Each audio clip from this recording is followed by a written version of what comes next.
El pasado 20 de mayo, Día Mundial de la Metrología, entró en vigor la nueva actualización del Sistema Internacional de Unidades. Para conversar sobre este tema me acompaña Olman Ramos, jefe de Metrología Física de la COMET. Don Olman, buenas tardes. ¿Cuál es la diferencia del patrón del kilogramo anterior y de esta actualización?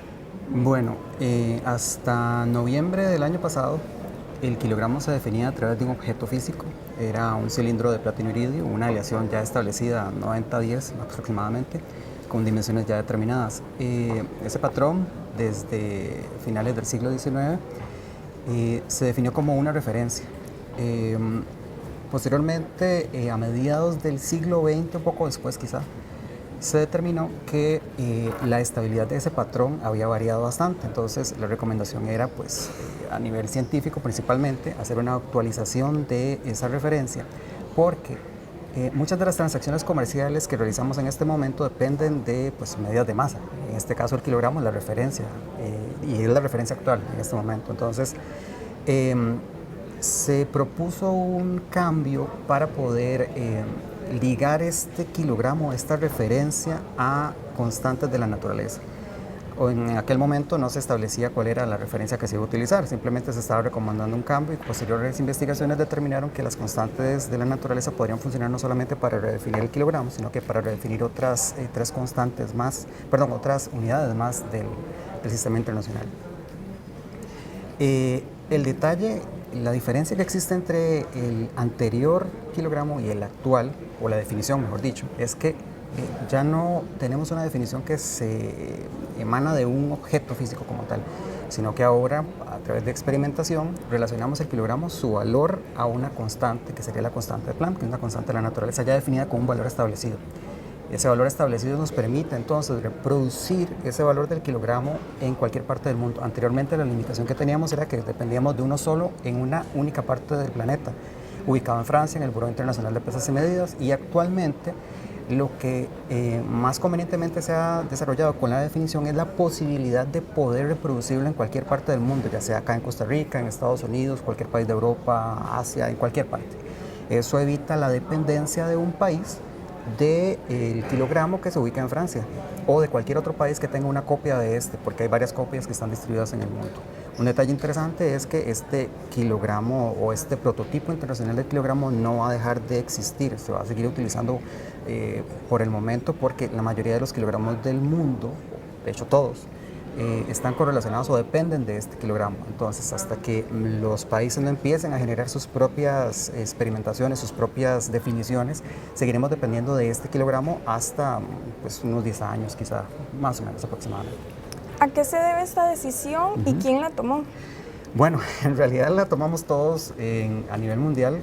Cada país tiene un representante, por lo general en el Buró Internacional de Pesas y Medidas, aquellos que son firmantes del Acuerdo de Reconocimiento Mutuo con el BPM. Costa Rica es firmante desde 2005, Costa Rica es un país miembro. Entonces, los miembros del Buró Internacional de Pesas y Medidas, más la comunidad científica que está respaldando a los representantes del Buró, porque son científicos en metrología, toman esta decisión.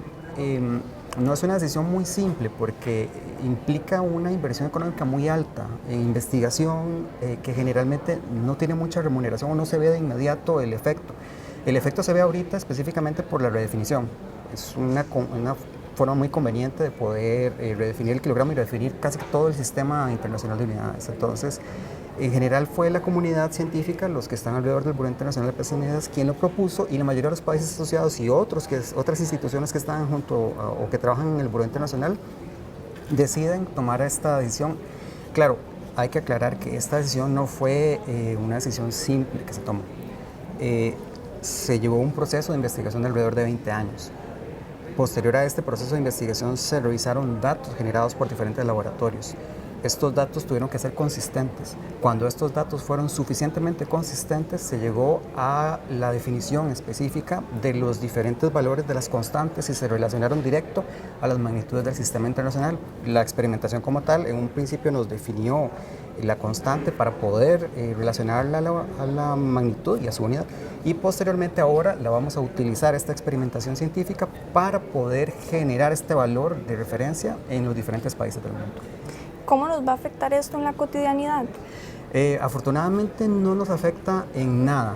literalmente en nada. El Buró Internacional de Pesas y Medidas tiene una máxima específica que se aplica a nivel mundial, y es tener o poder disponer de las definiciones o de la magnitud como tal en cualquier parte del mundo, en cualquier momento. Entonces, en realidad lo que nos está llevando es a una mejora.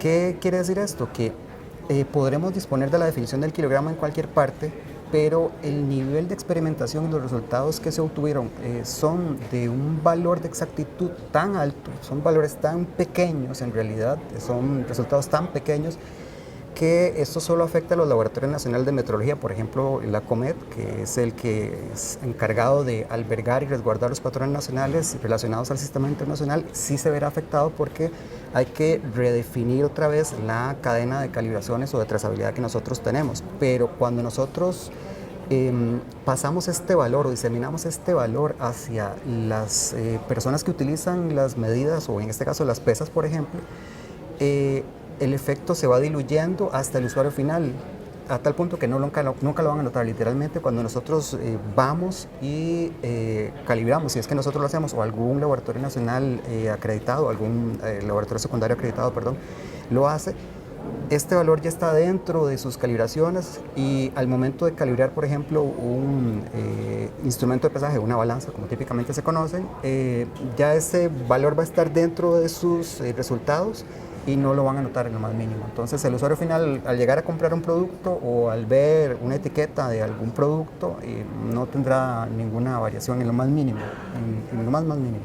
Entonces, para tranquilidad de nuestros lectores, el kilogramo sigue siendo 1 kilogramo, 1000 gramos. Correcto, exactamente. No hay absolutamente ningún cambio. Esto tiene un impacto comercial importante, porque lo más difícil era generar una definición de la magnitud que pudiera ser albergada a nivel mundial sin que esto impactara las transacciones comerciales. La experimentación nos logró